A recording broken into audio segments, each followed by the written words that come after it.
Selamat datang di Pojok Santai. Sebelum Anda mendengarkan audiobook ini, kami menginformasikan bahwa channel ini adalah review audio dari buku yang ada di Indonesia. Untuk membaca keseluruhan buku ini, kami menyarankan membeli buku aslinya di toko buku kesayangan Anda, baik offline maupun online. Keberadaan channel ini dimaksudkan untuk membantu Anda mendapatkan pengetahuan dari buku-buku kesayangan Anda. Jangan lupa untuk subscribe, like, dan komen. Selamat datang di Pojok Santai, channel khusus yang membahas komik dan novel dengan cara asik. Wiro Sableng alias pendekar kapak maut naga geni 212 terluka parah dan ditolong seorang gadis. Siapakah gadis itu? Yuk langsung saja disimak video berikut ini.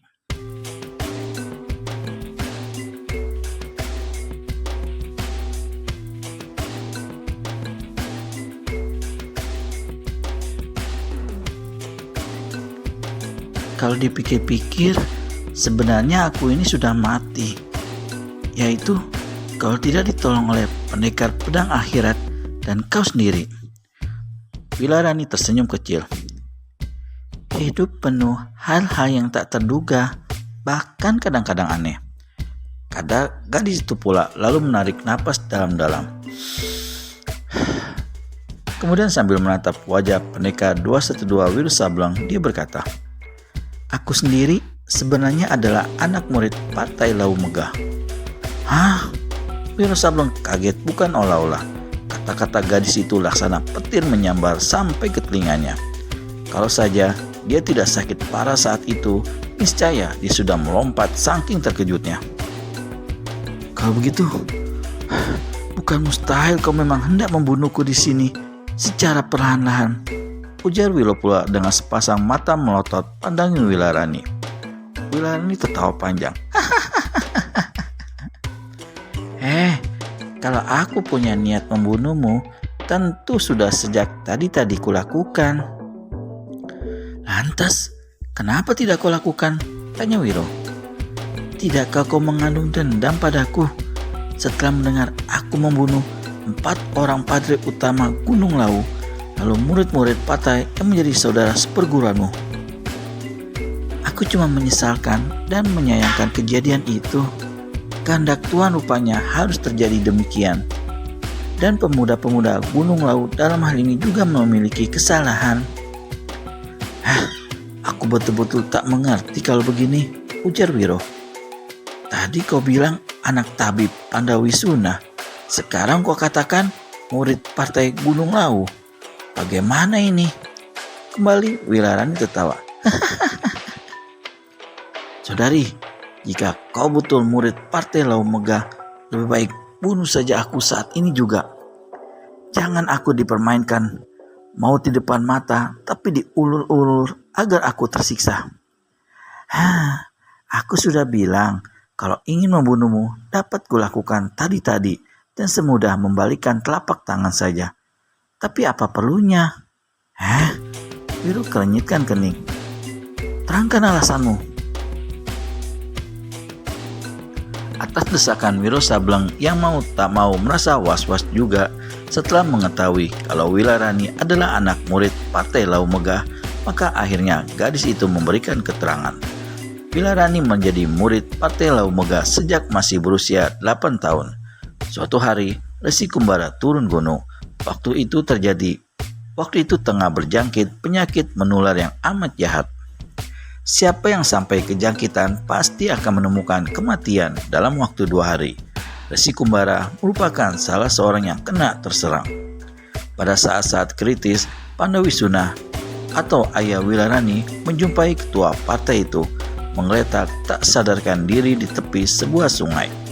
Segera dibawanya ke tempat kediamannya di bekas candi tua itu dan diobati sampai sembuh.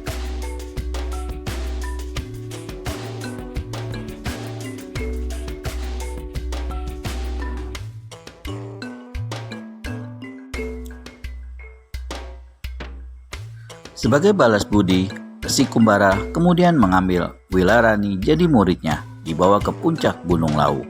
Karena sang padri sendiri yang memberikan pelajaran silat pada anak itu, maka 10 tahun kemudian jadilah Wilarani seorang gadis berkepandaian amat tinggi. Jika dibandingkan dengan murid-murid Gunung Lawu Megah kelas 1, kepandaiannya jauh lebih tinggi. Sulawesi dan Tanuwiryo sendiri pun jauh tertinggal. Ada yang mempercayai bahwa dalam ilmu silat Nona ini kepandaiannya hampir mendekati Resi Kumbara sendiri.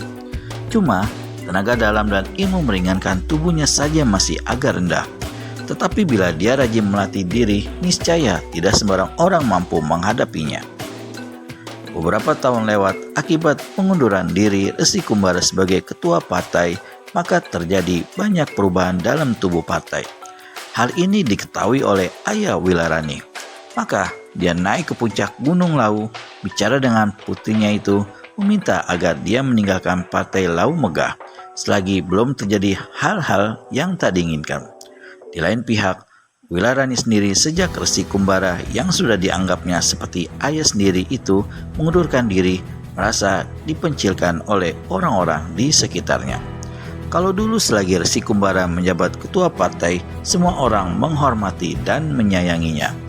Tetapi sejak padri itu melepaskan jabatannya, banyak padri-padri dan saudara-saudara seperguruannya yang jelas-jelas memperlihatkan sikap mengejek serta membencinya.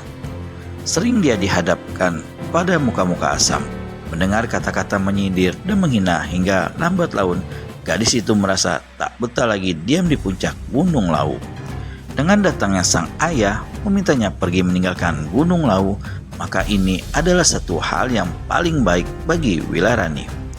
Berdua ayahnya, dia menemui Resi Kumbara untuk minta diri. Sebenarnya berat bagi padri tua itu untuk melepas murid kesayangannya itu.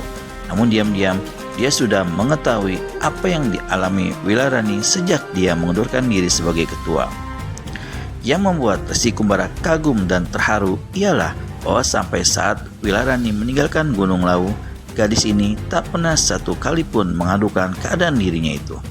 Semua dihadapinya sendiri dengan tabah dan masih tetap tersenyum serta menghormati orang-orang di sekitarnya, padahal di dalam hatinya sakit bukan kepala. Nyatanya, keadaan di Partai Lawu Megah makin hari makin buruk. Untung sekali aku sudah tidak di situ lagi. Tapi betapapun kau adalah anak murid Lawu Megah dan padri-padri yang kau hormati serta saudara-saudara seperguruanmu itu banyak yang kubunuh, ujar Wiro. Wilarani geleng-gelengkan kepala. Apa jawabanmu? Kata Wiro pula. Wilarani tersenyum. Sebetulnya dalam sakit begini kau tak boleh banyak bicara. Minumlah obat ini. Gadis ini kemudian ambilkan secangkir obat lalu diminumkan kepada Wiro. Beberapa saat setelah minum itu, Wiro merasakan matanya berat sekali. Akhirnya pendekar itu jatuh pulas. Seminggu kemudian, Wiro belum merasakan tubuhnya sudah segar. Cuma luka di bahu kirinya masih belum kering dan sesekali terasa mendenyut sakit. Suatu ketika, Wiro tengah berkemas-kemas karena dia memang sudah memutuskan untuk pergi. Datanglah Wilarani dan menegurnya. Hei, kau hendak pergi kemana? Magelang. Tapi kau masih belum sembuh. Kau harus menunggu paling cepat 1 minggu lagi. Balutan pada bahumu harus dibuka untuk diperiksa. Lukaku memang belum kering, Wilarani, tapi tubuhku segar sekali. Semua berkat bantuanmu. Aku ingin tinggal lebih lama di tempat yang tenang dengan pemandangan indah di sekitarnya ini. Tapi urusan besarku memerlukan penyelesaian dengan segera. Jika kau mau menunggu sampai lukamu baik, aku bersedia membantu kau menyelesaikan urusan itu. Wiro garuk-garuk kepalanya. Budi besarmu menolong aku dalam sakit belum kubalas. Jangan kau tanamkan budi baru padaku. Terserahlah padamu. Cuma Wilarani tidak teruskan katanya. Cuma apa? Wiro bertanya. Wilarani tak segera menjawab seolah-olah meragu. Cuma apa Wilarani? Desak Wiro. Aku ingin agar kau mengetahui satu hal. Apa? 2 murid Gunung Lawu yang bernama Sularwasi dan Tanuwiryo itu bukanlah orang baik-baik. Maksudmu? Aku tak bisa menerangkan. Kau selidikilah sendiri, jawab Wilarani pula. Kalau kau hendak pergi, aku tak bisa menahan. Selamat jalan. Lalu gadis itu putar tubuh tinggalkan tempat itu. 5 hari kemudian, menjelang malam, pendekar 212 Wiro Sableng memasuki Magelang, kota yang membawa riwayat sial bagi dirinya. Setelah berkeliling meneliti keadaan kota baru, dia menuju penginapan candi. Dia tersenyum pada pelayan yang masih mengenalinya. Ingin menginap di sini lagi, Raden? Wiro mengangguk. Ketika pelayan itu mengantarkannya ke kamarnya, Wiro bertanya, apa gerangan yang akan ditanyakan Wiro Sableng alias pendekar kapak maut naga geni 212?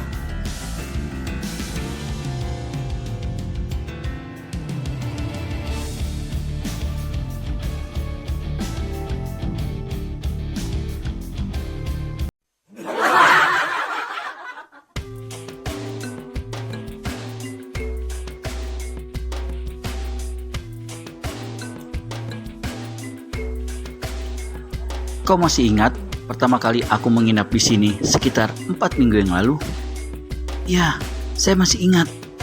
Waktu itu ada sepasang muda-mudi yang juga menginap di sini. Ingat? Pelayan itu berpikir sejenak, lalu, iya, ingat. Saya ingat betul. Gadisnya cantik sekali, bukan? Ketika pergi, saya dan Gundali diberinya masing-masing 2 tel perak. Muda-mudi yang baik sekali. Entah kapan mereka akan datang kemari lagi. Jarang sekali tamu sebaik mereka. Mereka menyewa berapa kamar? Bertanya Wiro. Agaknya mereka bukan suami istri, 2 orang pengelana. Mereka masing-masing menyewa 1 kamar yang saling berdampingan. Kenapa Tuan bertanya begitu? Tidak apa-apa. Tadi kau menyebut nama Gundali. Siapa orang itu? Gundali, orang yang bekerja sebagai ronda dan penjaga keamanan di penginapan ini. Dia tinggal di Magelang ini. Wah, tentu saja. Aku ingin bertemu dengan dia, kata Wiro pula. Tuan, tak usah susah-susah. Sebentar lagi dia akan datang di sini. Tugasnya memang khusus malam hari. Wiro tepuk bahu pegawai hotel itu dan ucapkan terima kasih. Dia langsung berbaring di tempat tidur karena sekujur tubuhnya terasa letih. Tanpa disadari, dia jatuh pulas. Ketika bangun, yang pertama sekali diingatnya adalah orang bernama Gundali itu. Namun sewaktu ditanyakan pada pelayan, dia mendapat keterangan bahwa Gundali belum datang. Aneh, tidak seperti biasanya. Seharusnya dia sudah berada di sini saat ini, kata pegawai hotel itu. Wiro garuk-garuk kepala. Setelah berpikir-pikir sejenak, pendekar ini memutuskan lebih baik mandi dan makan dulu, baru kemudian menunggu Gundali. Jika orang ini masih belum datang juga, dia akan minta bantuan pelayan itu untuk mengantarkan ke rumah Gundali. Dia harus menemui orang ini untuk minta beberapa keterangan. Selesai membersihkan diri, Wiro Sableng pergi makan di sebuah kedai tak berapa jauh dari penginapan. Tengah dia menyantap makanannya, masuklah 3 orang tetamu yang langsung disambut oleh pemilik kedai. Setelah menyebutkan makanan yang mereka pesan, salah seorang dari tetamu itu bertanya, apakah kau sudah dengar peristiwa pembunuhan atas diri Gundali, penjaga penginapan candi? Gundali dibunuh orang, kata pemilik kedai yang bertumbuh gemuk setengah berteriak. Karena kerasnya ucapannya ini, Wiro yang berada jauh di sudut sampai mendengar dan menjadi tersentak kaget. Hah?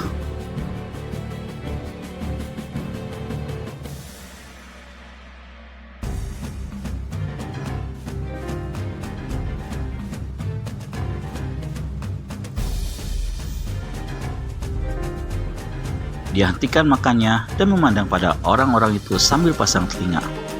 Waktu itu, dia tengah bersiap-siap hendak berangkat ke penginapan tempat dia bekerja.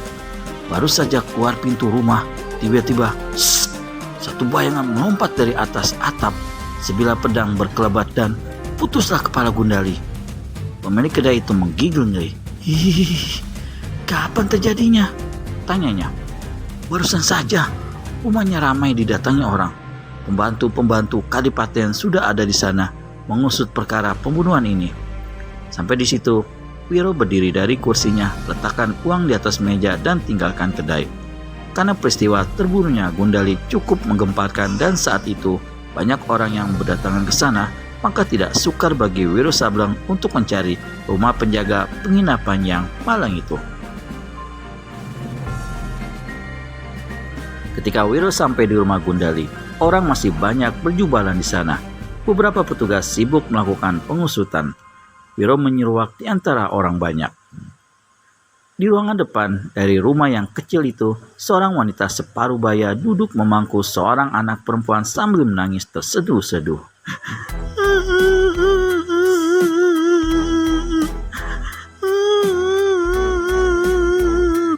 Perempuan ini pastilah istri Gundali yang malang, pikir Wiro. Segera dia mendekati perempuan ini. Karena dia seorang asing dan berpakaian aneh, ditambah rambut gondrongnya, tentu saja dia menjadi perhatian orang. Sebelumnya, dia sampai ke dekat istri Gundali, seorang petugas menahannya. "Orang asing, kau siapa?" Petugas itu bertanya. "Gundali adalah sahabat lamaku," sahut Wiro. "Aku datang ke sini untuk menyampaikan rasa duka citaku pada istrinya." Setelah meneliti, Wiro sejenak, akhirnya petugas itu mengizinkan Wiro menemui istri Gundali. "Mbak Yu, kau tentu tidak mengenal aku, tapi aku adalah sahabat suamimu. Terimalah rasa duka citaku yang sedalam-dalamnya." Janda itu angkat kepalanya, memandang dengan agak heran pada pemuda berambut gondrong di hadapannya, lalu tutup wajahnya dan kembali menangis terseduh-seduh. "Dalam keadaan begini saja, ada orang gila yang datang mengganggu." Wiro Sableng pencongkan mulut, garuk-garuk kepala. Meskipun jengkel, penasaran dia berkata, "Mbak Yu, aku bukan orang gila. Aku sahabat suamimu. Aku ingin menolongmu mencari siapa pembunuh suamimu itu dan menghukumnya. Asal saja saat ini kau bersedia membantu berikan keterangan." Wiro lantas keruk saku pakaiannya dan masukkan 2 keping uang emas ke dalam genggaman perempuan malang itu seraya berfisik, "Jika kau tak keberatan, sebaiknya kita bicara di dalam saja." Meskipun dalam keadaan duka cita karena kematian suami, namun 2 keping uang emas itu membawa pengaruh juga bagi sang janda. Dipandanginya uang itu, lalu pada Wiro, kemudian pada jenazah suaminya yang terbaring di atas ranjang bertutupan spray. Perlahan-lahan dia berdiri, mendukung anaknya dan masuk ke ruangan dalam. "Ceritakanlah, bagaimana kejadiannya sampai suamimu dibunuh orang?" kata Wiro, begitu janda Gundali duduk di sebuah kursi di ruangan dalam. Janda maling itu keringkan dulu air matanya baru menjawab, "Seperti biasa, setiap suamiku hendak pergi ke tempat pekerjaannya, aku selalu mengantarkan sampai pintu depan. Waktu itu ruangan depan agak gelap karena aku belum sempat menyalakan lampu. Suamiku mencium anak tunggalnya ini dulu, kemudian membuka pintu depan. Begitu dia melangkahkan kaki dari ambang pintu, tiba-tiba ada sesosok bayangan melompat turun dari atas.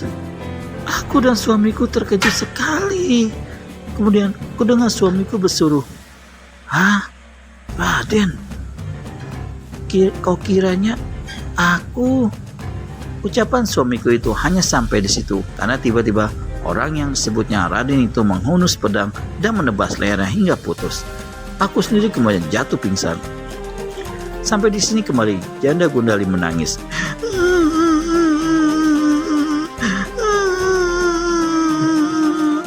Setelah tangis reda, Wiro Sableng bertanya, "Apakah kau kenal orang yang membunuh suamimu itu?" "Saat itu di depan gelap, aku tak dapat melihat wajah si pembunuh. Cuma dari perawakannya, kuduga dia masih muda." "Suaranya juga tak dapat kau kenali?" Istri Gundali menggeleng. Wiro diam sejenak sambil tangannya tidak berkeputusan garuk-garuk kepala yang berambut gondrong.